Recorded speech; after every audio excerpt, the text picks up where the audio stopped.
The Senate chamber echoed with thunderous applause as Chancellor Palpatine announced yet another extension of his temporary emergency powers. To most, it was a measure of safety. To Padmé Amidala, it was a declaration of surrender. She watched from her pod, her expression calm but her heart burning with unease. The republic she had fought to defend was slipping away, one decree at a time. Late that night, while Coruscant slept under its endless glow, Padme met in secret with Bail Organa and Mon Mothma. Their hushed voices filled a dim corridor beneath the Senate rotunda. "If we can't stop him in the open," Bail whispered, "then we fight him from within." Padme nodded. "Then we'll do it quietly, subtly. Every vote, every alliance, every whisper, it all matters." Over the weeks that followed, her influence spread like a hidden current beneath still waters. Senators once loyal to Palpatine began questioning his decrees. Padme carefully avoided open defiance, instead planting doubts, guiding discussions, and crafting legislation that weakened the Chancellor's hold without drawing his direct attention. She knew she was walking a knife's edge, but she had walked sharper paths before. Her staff began referring to her as the shadow of the Senate, the calm voice that could turn entire sessions with a single speech. Even Mas Amedda began noticing the shifts in loyalty, reporting quietly to Palpatine that something, or someone, was bending the Senate's will. Padme's strength was not in manipulation, but in hope. She spoke to hearts, not ambitions. And for the first time in years, a spark of resistance flickered in the halls of power. Yet even as her movement grew, so did the shadows watching her. From his private office, Palpatine stared at the data feeds, patterns of voting shifts, private meetings, quiet gatherings. His lips curled into a faint smile. "So, the Queen still plays the game," he murmured. "Then let the game begin." Coruscant's upper towers gleamed like daggers in the mist, symbols of wealth and power. But beneath them, in the forgotten levels below the Senate district, three figures gathered in silence. Padmé Amidala stood at the center of a small chamber, her voice low but unwavering. "We can no longer wait for someone else to act," she said. "If we don't take the Senate back from within, the Republic will be gone before the war ends." Bail Organa exchanged a tense glance with Mon Mothma. "You realize what you're suggesting borders on treason," Bail warned. Padme met his gaze. "Only if the Republic we serve still exists. Tell me, Senator, does it?" That moment sealed their bond. They swore not allegiance to a rebellion, but to an ideal, the restoration of democracy, free from Palpatine's manipulation. Their first act was to build trust where it had been crushed. Each of them would recruit quietly, choosing senators known for integrity, not ambition. Small gatherings disguised as social meetings became the foundation of a covert resistance, what they called the Dawn Circle. Through encrypted channels and coded speeches, Padme guided their moves like a strategist. Bail ensured the Outer Rim representatives stood united, while Mon Mothma coordinated legislative diversions to stall Palpatine's decrees. Every victory was minor but symbolic, and slowly, the Senate's obedience began to fracture. But secrecy came at a price. A young aide overheard too much and disappeared days later. Imperial Security Bureau agents began probing into Mon Mothma's communications. The walls were closing in. Yet Padme pressed forward, driven by something greater than fear. In her private hollow message to Bail, she whispered, "This alliance must outlive us if needed. If I fall, promise me you'll keep it alive." Bail's face hardened. "You have my word, Padme. But if Palpatine learns of this, we'll all burn." The Senate was a battlefield. Only the weapons were words, and the victories were measured in laws passed or buried. Padme Amidala had learned how to fight without ever raising her voice. Each vote, each amendment, each delay became part of a larger strategy, weaken Palpatine from within. She never opposed him openly. That would have been suicide. Instead, she framed her bills as acts of unity, temporary measures to balance the burden of the war. In truth, they redirected power from the Chancellor's office back into the Senate committees, quietly reversing the centralization of control that Palpatine had built for years. Bail Organa worked tirelessly to gather votes from Outer Rim systems weary of endless conflict. Mon Mothma drafted reform proposals disguised as budget requests. Together, they created a rhythm of resistance that looked like cooperation. Even the clones, unaware of the political undercurrents, began to notice confusion in their command hierarchy, orders delayed, redirected, or cancelled by new Senate protocols. Padme's brilliance lay not in aggression but subtlety. She made herself appear loyal, even sympathetic to the Chancellor's cause. In private conversations, she lamented the cost of war, agreeing with his speeches, all while using his trust as a weapon. And it worked. For the first time, Palpatine's approval ratings dipped, and murmurs spread through the Senate about restoring normal governance once the war ended. But in the shadows of the Chancellor's office, Darth Sidious was already watching. Reports from Mas Amedda confirmed that something unseen was guiding the Senate's sudden resistance. Sidious knew the pattern. This was not random dissent. It was orchestration. "Senator Amidala," he whispered, studying her hologram. So much potential, wasted on idealism. Meanwhile, Padme stood before the Senate floor, her final reform bill passing with a narrow margin. Applause filled the chamber, echoing through the domed halls of the Republic. She smiled faintly, unaware that in that moment, the Dark Lord of the Sith had turned his full attention toward her. For the first time since the Clone Wars began, Chancellor Palpatine's decrees faced hesitation. What was once automatic approval now required debate.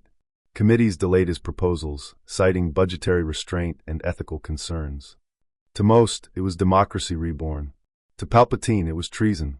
From his dimly lit office overlooking the endless skyline of Coruscant, the Chancellor reviewed vote records, cross-referencing attendance patterns and shared sponsors. His sharp eyes caught something no one else would: coordinated shifts. Senators who never agreed before now voted in perfect rhythm. There was order in their rebellion. Someone was orchestrating it. Mas Amedda stood nervously nearby. It could be Organa or perhaps Mothma. They've always been idealists. Palpatine didn't respond. His hands folded slowly, eyes narrowing. "No," he murmured. "Idealists dream. They don't plan. This feels deliberate."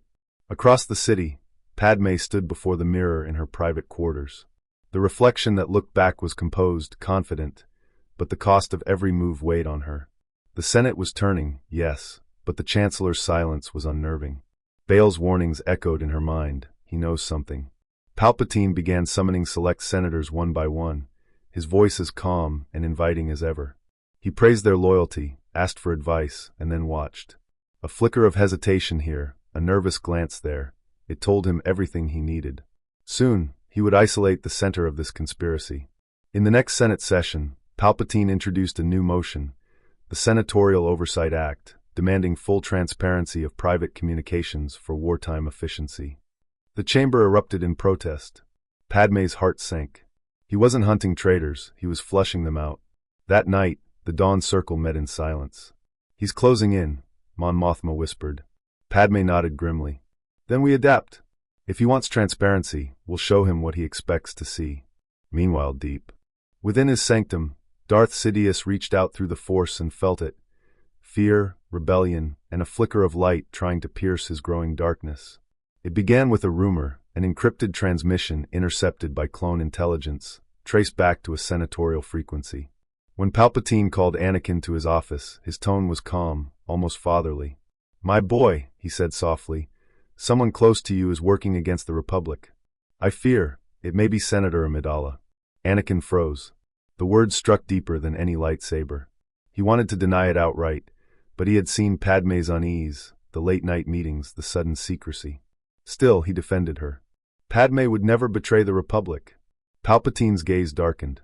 "No, only the man who built it." Driven by doubt, Anakin followed the trail himself. Late one night, he tracked her to a private hangar beneath the Senate. There, hidden among shadows, he watched her speak with Bail Organa and Mon Mothma. Their words were cautious but clear, plans to limit Palpatine's power, to take back control of the Republic. Anakin's breath caught. He felt as if the air had vanished from the room. Every instinct screamed conflict, Jedi discipline against human love, duty against heart. When Padme turned and saw him standing there, her eyes widened. "Anakin, it's not what you think," she whispered. But her voice trembled. "Then tell me what it is," he demanded. "Tell me why the woman I love is plotting against the man who ended this war." Padme stepped closer. "Because that man is the war, Anakin. He's never ending it, he's feeding it." Her words cut through him. For a moment, he saw the truth flicker, but then Palpatine's voice echoed in his memory. "They twist the truth to make you doubt me." Anakin said nothing more. He turned and walked into the night, his heart a storm of love and betrayal. Padme watched him go, tears glistening. She knew what would come next, not the wrath of Palpatine, but the vengeance of a broken man who could destroy everything she had built. The holoscreens of Coruscant blazed with breaking news. Confidential Senate documents, internal war budgets, and encrypted communications, leaked in full. The public read them in disbelief. Entire ministries had been rerouting war funds into secret accounts, all linked to the Chancellor's closest advisors. Overnight, faith in the Republic's leadership began to unravel. The leak was no accident. It was the Dawn Circle's greatest operation yet, engineered by Padme and carried out by her most trusted aides. Every file, every recording had been authenticated and timed to perfection. Within hours, investigative reporters swarmed the Senate district, demanding answers. Padme stood before the cameras, her voice calm but cutting. The Republic belongs to its people, not to those who exploit fear for power. Transparency is not treason. Her words spread across the galaxy, igniting hope in systems long disillusioned by the war. Inside his private chambers, Palpatine watched the broadcast in silence. His face betrayed nothing, but his hands trembled slightly on the armrest. Mas Amedda entered cautiously. "The Senate is in chaos, my lord.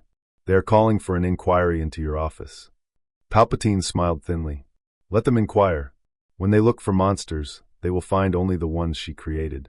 Behind the scenes, the Chancellor unleashed a counterstrike. Holonews channels began running leaked footage painting Padme as the architect of sedition. Senators loyal to her were accused of conspiracy. Arrest warrants followed. The line between truth and manipulation blurred until even Padme's allies questioned what was real. Bail Organa met her in the underlevels, worry etched on his face. "You've wounded him, Padme, but you've also exposed yourself." She nodded. Then the fight must move beyond words. Above them, in the Chancellor's spire, Palpatine's eyes glowed faintly yellow. He whispered into the Force, "Let her rise higher. The higher the flame climbs, the darker the shadow it casts." The sun had barely risen over Coruscant when emergency alarms echoed through the Senate district. The Chancellor's voice filled every holochannel, every communication feed across the galaxy. "My fellow citizens," he began, calm yet edged with venom, "a rebellion has been born within our own Senate. Senator Amidala and her conspirators seek to overthrow your government. They are not reformers, they are traitors." Images of riots, spliced and edited by Palpatine's intelligence agents, flashed across the holonet.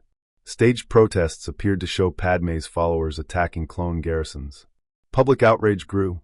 By midday, several systems announced their loyalty to the Chancellor's new security directive, granting him sweeping powers to preserve order.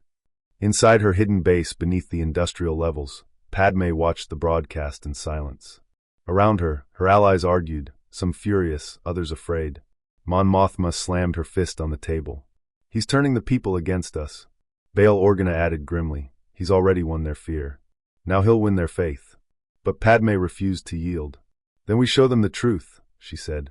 "We fight not with blasters, but with proof, with hope." However, Palpatine's reach extended even into hope itself. His agents infiltrated communications, intercepting and twisting their messages. Dawn Circle networks began collapsing under coordinated raids. Loyalist senators were arrested under emergency decrees. Every voice raised for liberty was silenced under the weight of security. In a single night, the Chancellor had reframed the war for control of the Republic, not as corruption versus reform, but as stability versus chaos. From his shadowed chamber, Palpatine watched clone troopers march through Coruscant streets. "The people must beg for peace," he murmured, "and then I shall give it to them." Meanwhile, deep in the temple, Anakin Skywalker received sealed orders from the Chancellor himself: apprehend Senator Amidala and dismantle her movement. Anakin hesitated, his hand trembling as he opened the file. Inside were the coordinates to her secret refuge. He whispered to himself, "Padme, what have you done?" Across the galaxy, confusion rippled through clone battalions like static through a comlink. Two voices now gave orders, one bearing the Chancellor's seal, the other marked with the Senate's override code. For the first time, the clones didn't know which command to follow. On Coruscant, Commander Appo received conflicting transmissions. Detain Senator Amidala, by authority of the Chancellor. Moments later, stand down, Senate oversight engaged. Appo froze, armor glinting under red corridor lights. "Sir, which command takes priority?" he asked. Captain Rex's voice broke through the static. "We follow the Republic," Rex said, "not the man who controls it." Across dozens of worlds, hesitation spread. Some clones followed Palpatine, executing dissident senators and crushing protests. Others obeyed the Senate, defending civilians against unlawful arrests. The unity of the Grand Army fractured. In the Senate chamber, emergency sessions descended into chaos. "They're disobeying," Palpatine roared, slamming his fist on the control dais. "Deactivate their inhibitor chips." Amidala bowed. "It may worsen the divide, my lord." "Then let them destroy each other," Palpatine hissed.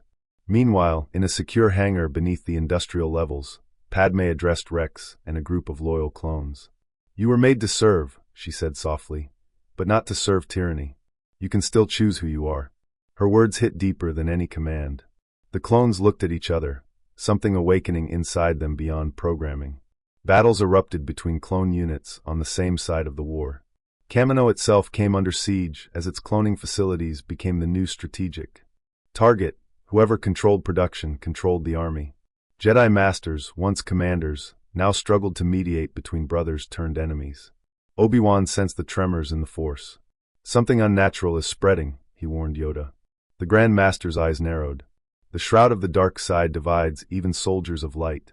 And above the chaos, Palpatine stood at his Senate balcony, lightning reflecting in his eyes. "Let them question," he murmured. "When fear returns, they will beg for control again." The Senate roared with shouts of accusation and fear. Emergency lights flickered red against marble pillars as Padmé Amidala stood at the center platform, her voice cutting through the storm. "The republic you love is dying, not from the separatists but from the corruption within. Chancellor Palpatine has deceived us all." Gasps echoed across the rotunda. Senators leaned forward in disbelief. But before her next words, the great doors burst open. Anakin Skywalker entered, cloak billowing, eyes shadowed by torment. "Padme," he said softly, yet the word felt like a warning. "You shouldn't have come here." She met his gaze. "And you shouldn't be standing beside him." The Senate floor trembled. Dozens of clone guards flanked the Chancellor's holographic form above. Palpatine's voice filled the chamber. "Arrest her. She has declared war on the Republic." Anakin hesitated. "She's not your enemy," he shouted upward. "But she's yours if she stands against peace," Palpatine's voice hissed. Confusion and fury clashed within him. Padme stepped closer. "Anakin, listen to me. This isn't peace, it's control. You said once that you wanted to protect people. Then help me protect them now." He reached for her hand, but the sound of blasters charging filled the room. The clones aimed. "Don't make me choose," he whispered. Tears welled in her eyes. "You already have." In a blur of motion, Anakin ignited his lightsaber, deflecting blaster bolts meant for her. Senators screamed as chaos erupted. His blue blade sliced through the air, protecting Padme, yet every strike pushed him deeper into Palpatine's shadow. "Enough!" Anakin shouted, silencing the chamber. Smoke curled around him. The clones lay scattered. He looked at Padme, trembling. "If you continue this, you'll destroy everything." Her voice broke. "No, Anakin. I'm saving what's left." Silence lingered between them, heavy and final. Then Palpatine's voice thundered again. "Skywalker, if you will not arrest her, you will replace her." Coruscant was in chaos. The holonet flickered across every world, from the core to the outer rim, showing a single trembling figure standing before the galaxy. Padmé Amidala. Her voice, though weak, carried the weight of truth that the Republic had long silenced. "My fellow citizens," she began, her breath shallow, "you have been deceived. The Chancellor is no savior. He is the architect of our fear." All across the stars, clones, soldiers, and senators watched in disbelief as encrypted transmissions bypassed Imperial sensors. Mon Mothma and Bail Organa stood behind her, their faces grim with purpose. In the shadows, a captured droid relay pulsed with stolen frequencies, Padme's secret network's final act. Inside the Senate chamber, Palpatine's rage broke through his calm facade. "Cut the feed," he roared, lightning sparking at his fingertips. But it was too late. Her words were everywhere. Padme spoke of manipulation, of war crafted by Sith hands, of freedom's slow death under the banner of security. "The galaxy deserves truth," she whispered. "Even if I must die for it." Outside, thunder echoed, no storm, but the approach of Anakin Skywalker's gunship. He arrived as blaster fire erupted around the broadcast tower. Clones loyal to the Chancellor stormed the entrance, while Organa's guards held the line. Anakin cut through them with desperate fury. "Where is she?" he shouted. He found her atop the tower, frail but radiant beneath the cold light. "Anakin," she said softly, reaching for him. "You can still choose." Tears streaked his face. You've turned the galaxy against him. You've turned it against me. Her smile was sad, loving. I've given them hope. Before he could answer, a blast rocked the structure. Padme fell to her knees as fire spread across the platform. Anakin caught her in his arms, her pulse fading. Stay with me, he begged. But she was already gone, her final broadcast echoing across every star. Democracy lives in those who dare to speak. What if Padme secretly controlled the Senate?